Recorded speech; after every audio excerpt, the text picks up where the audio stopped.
Hi-de-ho, YouTubers. Just a quick tip for you. If you do a lot of home canning, you're probably already familiar with this idea. You don't have a full canner load. Say you're pressure canning something. And you don't want the jars to jiggle around in your canner as you're processing them. So a lot of people throw in an extra jar or two and fill them with water. Why not keep those?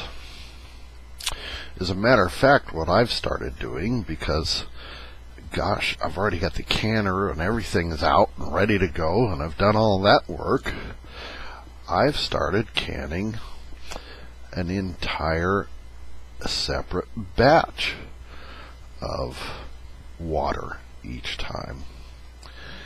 Why do that? Because, hey, if something happens where you don't have a source of potable water, the faucet doesn't work, your local water department says that you need to boil water, you've already got it available, ready to go. And your jars are just sitting around collecting dust anyway. It doesn't cost you anything, really. I mean, I'm sure it varies across the country, but what do you pay for tap water?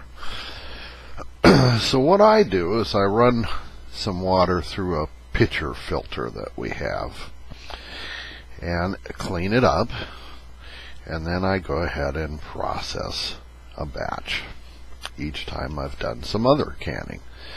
So eventually all my spare jars will be filled with water and sitting on the shelf, and I reuse lids, so it doesn't cost me anything. You know, these things cost a little money to have sitting around.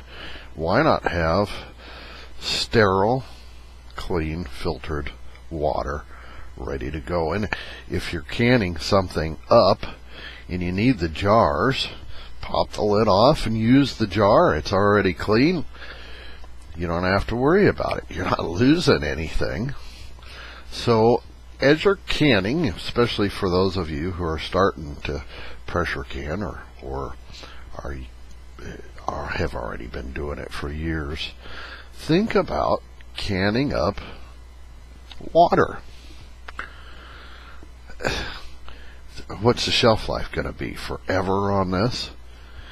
And you'll always have it ready in case you need it, and it doesn't really take any extra work or time to go ahead and process it once you have the canner and everything else out.